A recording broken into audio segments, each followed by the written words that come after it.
The results are in from the first round of the French presidential election.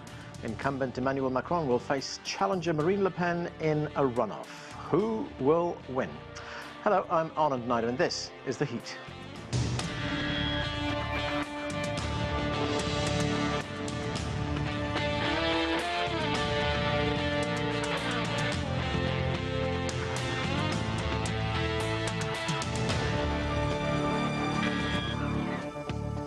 French voters will choose between President Emmanuel Macron and far-right politician Marine Le Pen in a crucial vote on April 24th.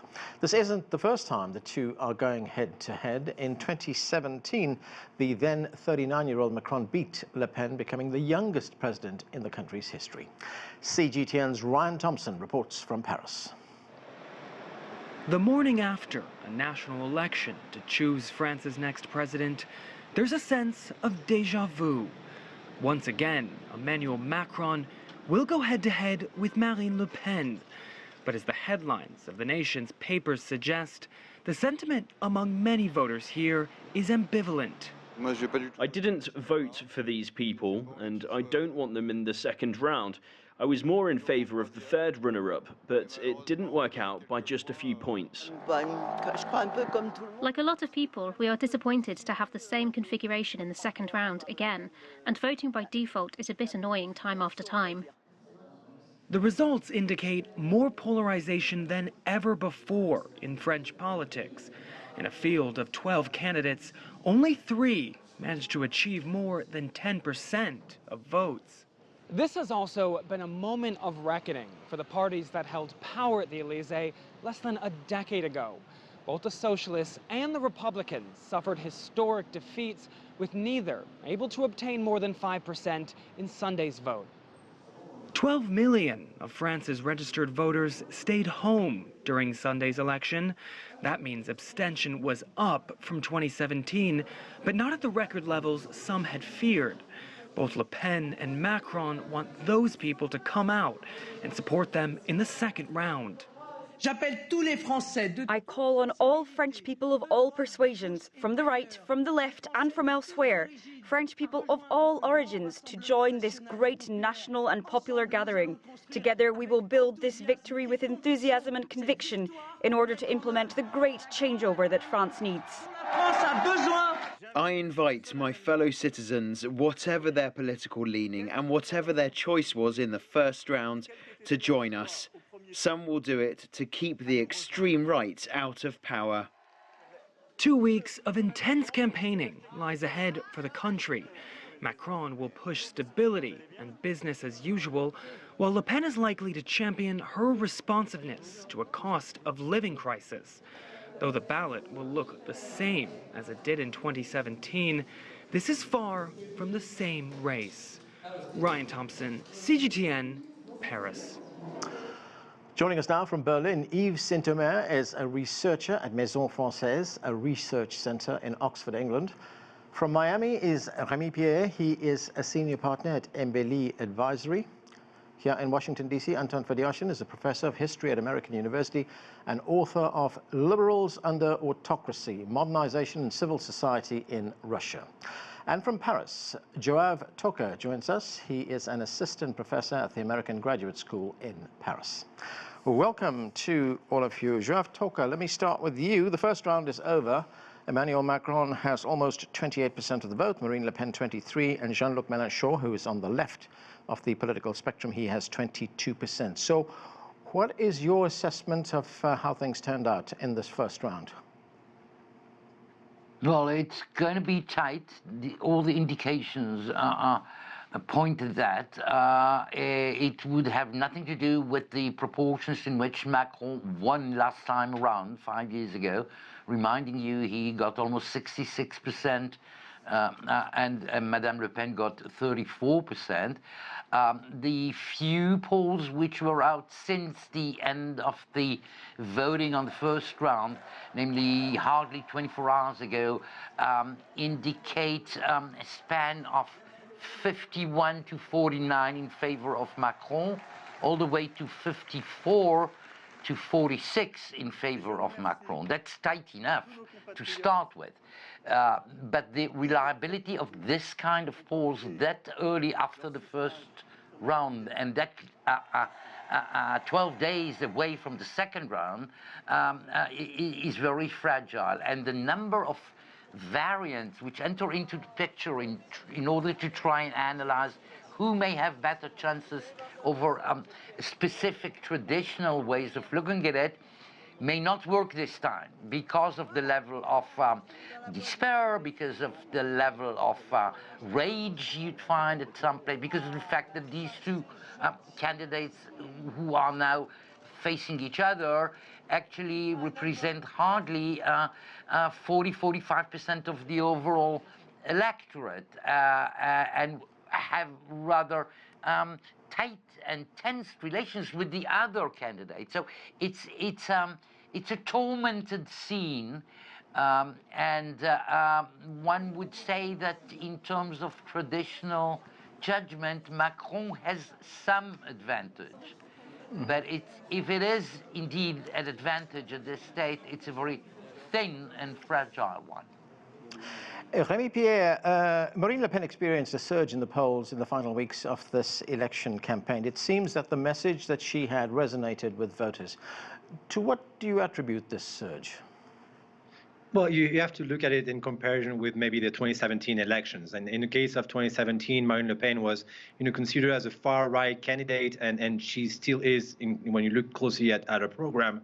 But the difference with 2017 is that this time around, there was an even more extreme candidate that actually polarized the antagonism of anti-fascism, while she actually carried with a campaign of trying to be seen as the most, likable candidate, showcasing her personal life and her cats and the fact that she loves to sing. So she became a lot more, let's say, acceptable to the everyday eye. But the issue here also is the fact that while you're looking at this first round of elections, it's hardly been a presidential campaign because of the events in Ukraine, and because also of the desire of President Macron to enter the arena as late as possible. Now we're opening up a second phase, which is a second round, which has been traditionally very hard for Marine Le Pen to handle. She had done a very poor performance in the debate in 2017 facing President Macron. She showed that she was ill prepared, and we actually look at really her program and some of her past position towards Russia, towards the European constructions and other, where most French people are actually in favor of maintaining their support to the European Union and definitely against Putin. She will have a series of difficulties to face, the criticism of President Macron, and especially on a key series of different topics, the economics or the vision for France and sustainable development, on which she has not been known as being an expert on. So it's likely that the next few weeks might actually turn to Macron's advantage.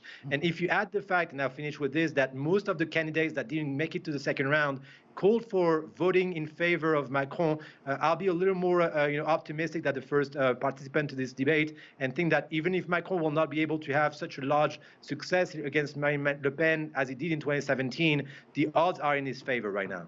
But Remi, if we look at the polling right now, well, the polls, as Joav pointed out, were taken right after the first round of the election. If we look at that, it seems that it's very tight. In fact, it's within the margin of error. I mean, could we see an upset?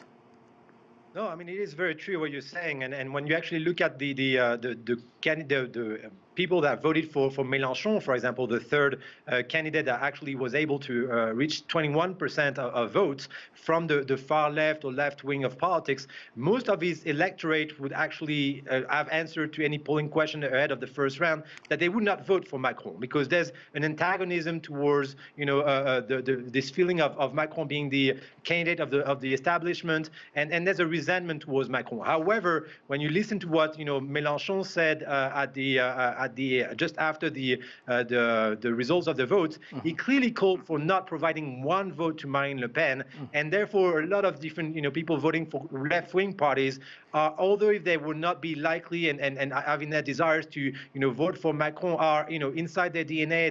They tend to block any extreme right movement, especially from the Le Pen family, to gain control in France. So I think maybe the early positions from voters saying that they will not back Macron in the second round tend to be maybe maybe a little more emphasized by a feeling of against Macron rather than deep dive ideology, and the advice from their candidates to actually vote for Macron. Yves Sintomer, let's look at the bigger picture here, or the picture in Europe. I mean, France occupies a key position in Europe and in international politics, for that matter. It is a founding member of the EU, of NATO. It has a permanent seat at the United Nations Security Council. It is the only European nuclear power at this stage. The outcome of the vote will be important for Europe. Here's what the Luxembourg foreign minister had to say. Let's listen. I hope that it will end up that we will not have Le Pen in the European Union as the French president, as it would not only be a breakaway from the core values of the EU, it would totally change its course. The French need to prevent this. This is the most important thing, I think. So, Yves, Marine Le Pen has said that she would withdraw France from the integrated military structure in NATO. She would want a more independent French foreign policy. Look, even if she doesn't win, there's a lot of people in the country who actually believe in what she says. So how concerned should Europe be? You know, in France, there is a tradition coming from de Gaulle of independence, or at least autonomy from the NATO. In this respect, Le Pen could express a general feeling, or at least a wide feeling among French citizenry. This said, it's not the best time to do it, because for sure with the Russian invasion of Ukraine, NATO appears to be a protection and not a danger. The problem with Europe and EU and independent, or at least autonomous EU army or force is different. In this respect, Le Pen, I guess, goes against what a huge majority of French citizens think. And I think that Europe now is more popular than it used to be as a protection against external dangers. But still, the problem is not only the military, the problem is also about economics. And Europe has appeared in the last decade, or couple of decades, as a danger for maintaining the social state, the welfare state in France, as a danger to increase competition among member states. So we have a very difficult situation in which when Le Pen wins the elections, it will be a disaster not only for France but for Europe, and it's very tight. Right. Anton Fedyashin, Marine Le Pen has expressed support for the Russian President, Vladimir Putin. In some instances, she's expressed open admiration for Putin. She has tempered some of that support and her rhetoric in the final weeks of the election campaign. But how closely will Moscow be watching this election outcome? Well, I think it'll be watching it fairly closely, simply because France is a major European state, and the Russians see the French, along with the Germans, or at least saw them before the 24th of February, as a balancing force to the United States and Great Britain within NATO and within Europe, but outside the EU, obviously, in terms of geopolitics. But of course, since the 24th of February, since the invasion of Ukraine, so much has changed, and so much right now is completely unpredictable that the fate of the election, I think, has taken a secondary, and I would say even a tertiary spot on Russia's sort of list of priorities. Had it not been for the war right now, I think Moscow would be looking very closely at this election. But given that the genie is out of the bottle, whether it's Macron or Le Pen who comes out on top, and it'll probably be Macron, it really won't matter terribly much. I think the Russians were unfortunately very disappointed by the fact that the French and the Germans could not reach a last moment compromise with the Ukrainians over the Minsk II agreement or over this question of neutrality. And this was, I think we all remember Macron and Scholz shuttling between Moscow, Brussels, and Kiev numerous times in January, February. So I think right now the Russians are reconsidering the role, the greater role of the EU in Eurasian security. And I'm not terribly optimistic about how the Russians are seeing this. And I think they're seeing the EU generally as a passenger in a vehicle that the Americans are actually driving. Remi Piet, you know, if we look at elections in France or in the United States for that matter, we know that people don't normally vote on foreign policy issues. They vote on domestic issues, and that probably is true for France as well. So what is the likelihood of there being some major retooling of French foreign policy after this election? Yeah, I mean, you're absolutely right in saying that it's usually not a major, the main factors for vote. Actually, in France, it actually has a relative importance higher than in other countries because people are more versed in, let's say, in international politics. The position of France as a member of Security Council and the position towards the European Union makes it that people are more interested in foreign policy and make that a driver for the elections more than in other countries. But you're absolutely right to say that there are other factors that are much more important, maybe to the eyes of the voters, and actually that may be to the benefits of Marine Le Pen on this element. Marine Le Pen was very capable of putting purchasing power as one of her main focus for potential presidency in the future, of promising a series of policies from retirement age kept at 60 years old or below, which is very populistic, but obviously very favorable and well liked by the electorate. When it comes to foreign policy, to come back to your question, I think the position from Marine Le Pen, which was more ambivalent towards Russia, was actually dictated by a series of financial support from the Kremlin, but it will not resonate if she was elected as something that would completely break away from French policies towards the Ukrainian conflict. She's numerously said that Putin was really indeed the cause for the war, and the war was not something that should be acceptable in Ukraine. So she has really changed her position towards this. What could be different, however, is a position towards NATO, which was very much well explained by one of the other intervenants, of the position of France usually being more of a mediator and not so much under the guidance of the US. So there's been a history of a very conflictive history between France and NATO, of being part of it or part of its integrated commitment or not. And that might be a different position if Marine Le Pen was to be elected. She would probably suggest to pull out of NATO, not right now, but in the near future. So that might be a change. But in case of Macron, if Macron was to be elected, it would be a reinforcement of the French policy towards the European Union, and especially against President Putin, and definitely a clear message that the Europeans are united and backing the position of President Macron, right, who was heading the European Union during this conflict. Joav Toker, let's talk about the domestic situation in France right now. Of course, there's that huge block of voters who didn't vote for either Macron or for Marine Le Pen. How crucial will their vote be in the second round in 2 weeks?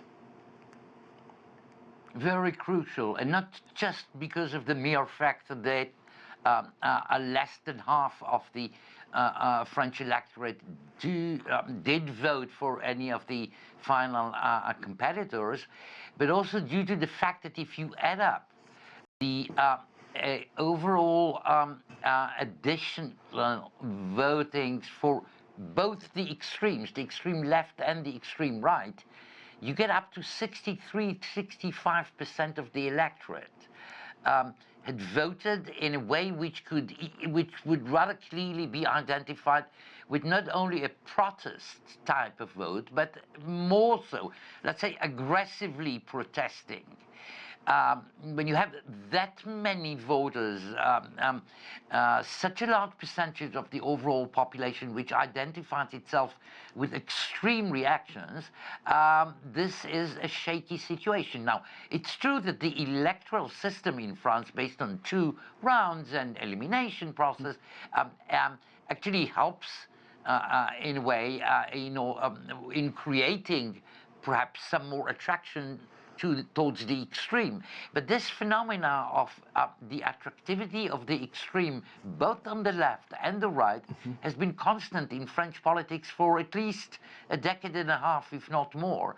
And if at the end of this process, a candidate of one of the extremes, the extreme right, Madame Le Pen, accedes to power, then we're speaking about an historical, extremely important event on European level, on French level, on the symbolic level, that would be, I would assume, as powerful and as disorienting as the Brexit or the election of Donald Trump 6 years ago in America.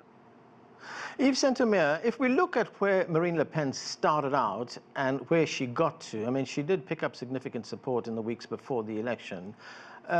Is it a fair assumption that there was a significant shift to the right in France? Sure. We can see that more and more the French citizenry votes more on the right. A couple of years ago, the left had more or less 45% of the electorate. Now it's just 30%, so it's much less. Then we have to see where Marine Le Pen have a strong support. She has first a strong support in small towns. The smaller the town, the more support. The bigger the city, the less support. And this is completely different from Jean-Luc Mélenchon, the far-left representative, who gets his support in the big cities, mostly. Then she has a strong support among the working class. And this is similar to the far left. So on this respect, you can have a shift from the far left to the far right among at least part of the electorate of Jean-Luc Mélenchon. She also has a strong support among young people. And again, this is also the case with Jean-Luc Mélenchon. When Macron has a strong support among the upper middle class, middle size and big cities, and those who are more educated.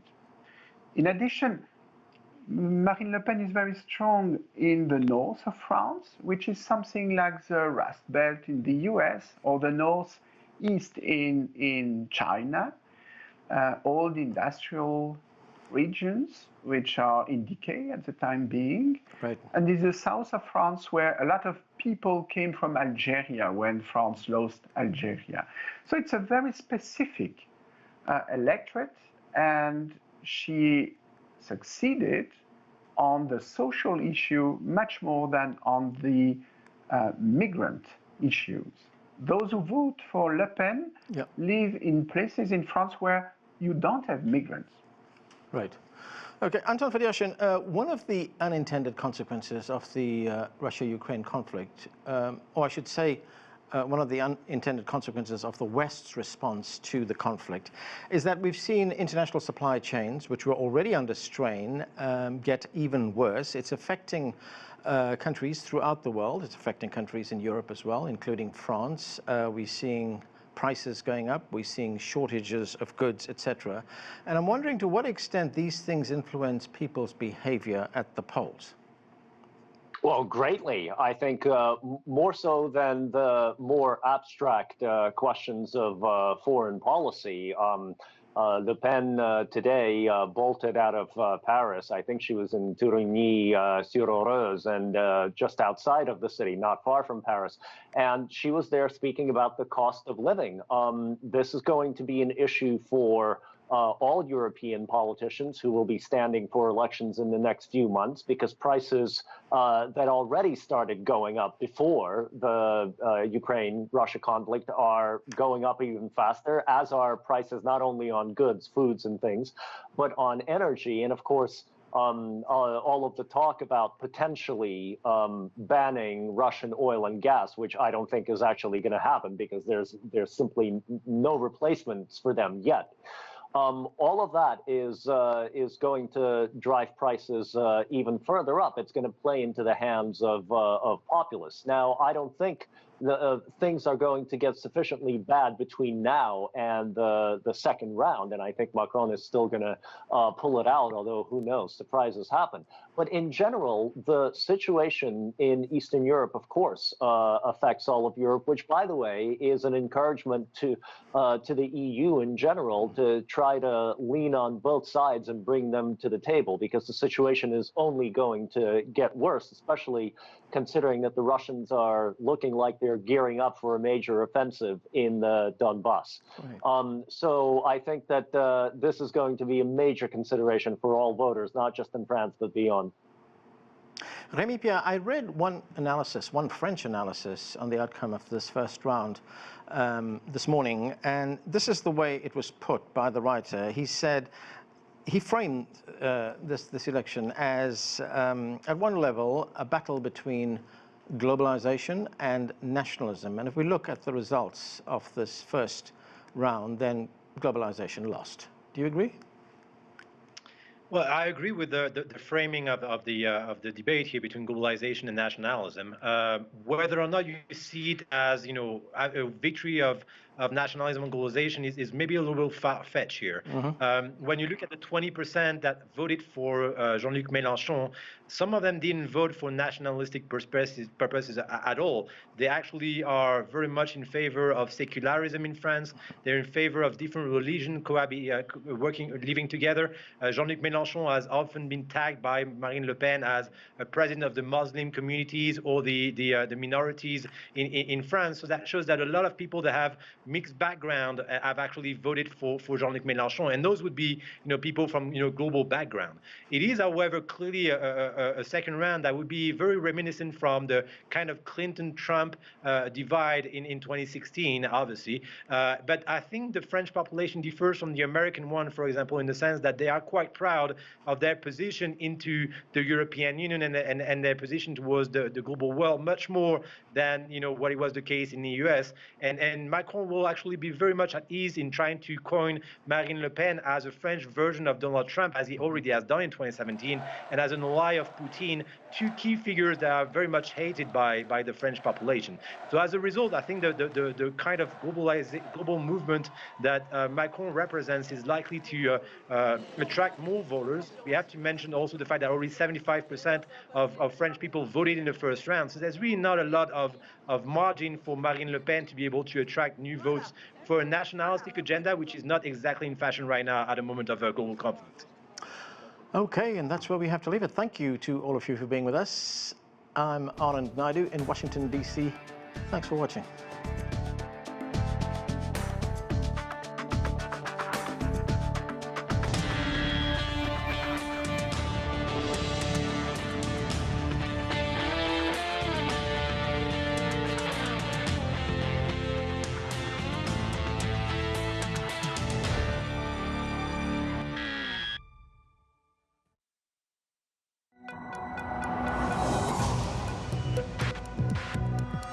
Each day, there are millions of stories.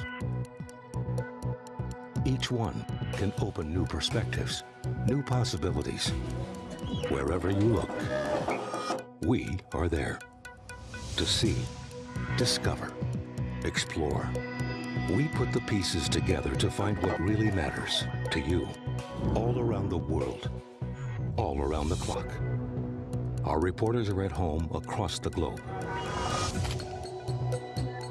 From our headquarters in Beijing and production centers in Washington, Nairobi, and London, China Global Television Network.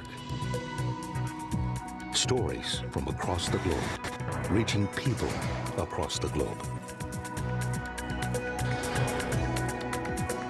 CGTN. See the difference.